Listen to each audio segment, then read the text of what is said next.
So guys, today I'm here with a video going over the 3 brand new exotic armor pieces that we got with the Edge of Fate expansion. We're first going to be going over how you can get your hands on these exotics, then I'll go over what they do and give my general thoughts on them.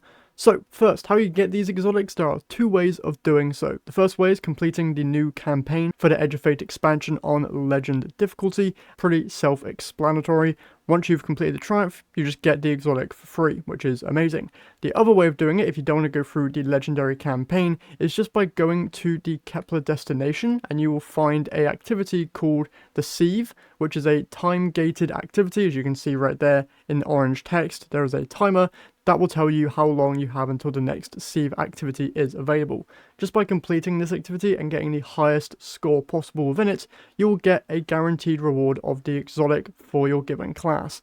I don't believe you can get older exotics from this, so I believe the only ones you can get are the newest exotics. Now let's go over what these exotics actually do. First, for the Warlock, we have a new pair of solar focused gloves, which I'm not even going to try and pronounce, but these basically buff your Hellion aspect, allowing the projectiles to deal increased damage the further they travel, and eventually fracture into scorching shrapnel. Now I've been wanting a solar body exotic for ages, but this one isn't really all that great in my opinion, because as the further you go away, obviously it's making those smaller projectiles, but as you can see, sometimes the projectiles do just miss. Now, some of them do track towards the target, which is nice, but all of the projectiles really need to be hitting the target for this thing to be any kind of worth it. Now, when there's like a load of enemies on the screen, for example, let's go and activate these guys real quick. When there's a load of enemies on the screen, it does work a little bit better, but like, not really all that much. The small projectiles do still kind of miss, and you're not really getting the most out of this exotic generally. So I personally am not a big fan of this thing. I feel like the projectile tracking needs to be itself a lot stronger so that all of the projectiles end up hitting targets to really make this thing worth using.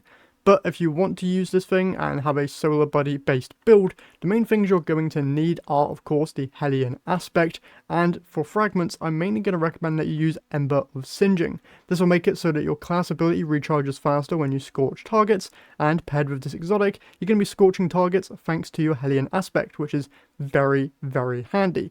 Other fragments you can use don't really need to be anything specific, but generating fire sprites is always a good thing, and applying more scorch stacks is also going to be very, very helpful.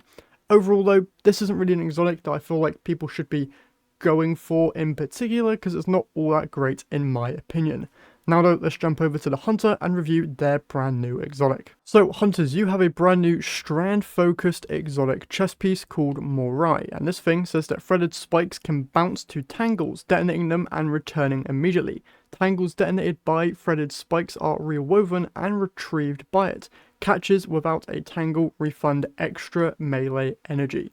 So how this basically works is you throw your threaded spike melee, you obviously need to wait for it to come back eventually, like so, and you get the full recharge. Throwing it at a tangle and recatching it will then grab you another tangle, which you can then freely use to throw at enemies.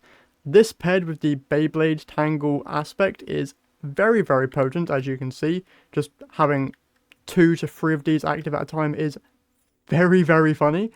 So yeah, that's probably the main way that I would really use this exotic, because generating just a normal tangle that does nothing isn't really going to be benefiting you all that much. But let's show you here again how this works. Throw your threaded spike, wait for it to come back, or I can just go to the tangle immediately, and yeah, pretty fun exotic overall for just general ad clearing purposes. Now, for a build for this one, obviously you will need to own the Lightfall expansion to have access to the Strand subclass to really take advantage of this exotic.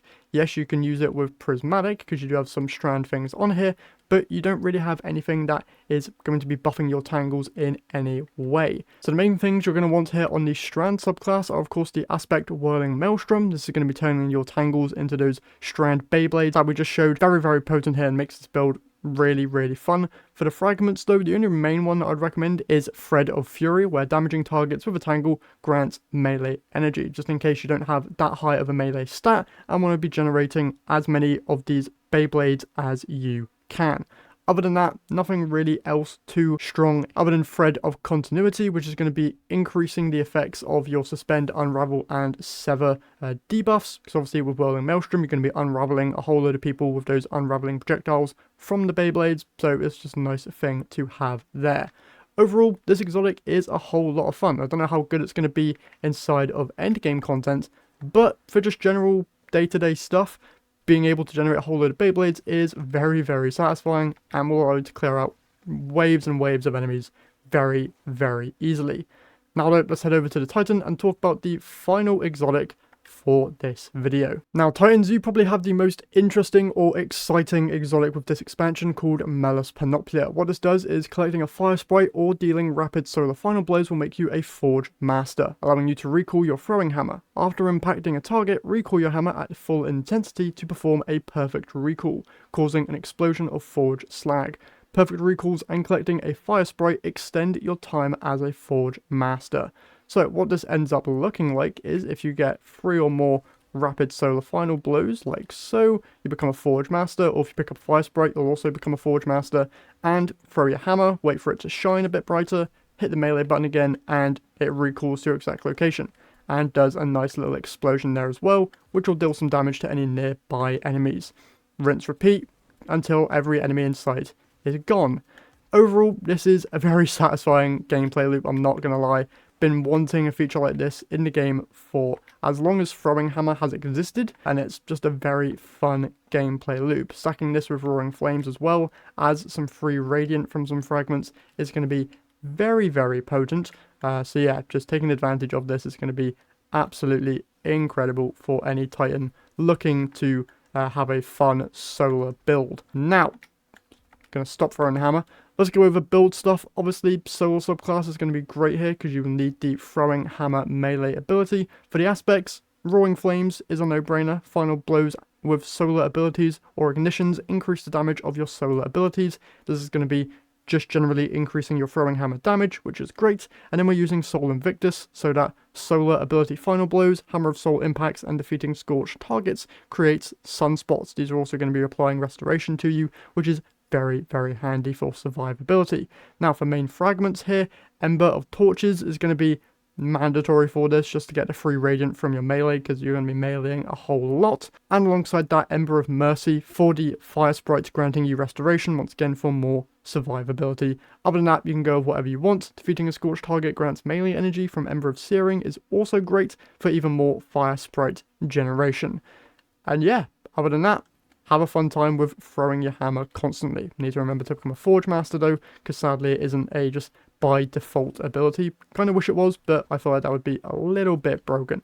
But yeah, overall I feel like this is the best exotic from this expansion, because it's just so much fun. I don't know how good it's going to deal in terms of like total damage, so probably Thunder Crash Titans are still going to be mandatory in terms of like boss damage or something, but maybe you rocking a 1-2 punch shotgun build might be pretty decent in terms of damage. Don't know if you Synthocept Titans will probably be replacing those with this, but it is a very satisfying gameplay loop, and I'm going to say that it's the best exotic from this expansion just for the general gameplay loop alone. And yeah, that is everything for today's video. Hopefully you guys have enjoyed. If you did, remember to leave a like and subscribe. That's all I've got for you guys today, so I will see you all in the next one.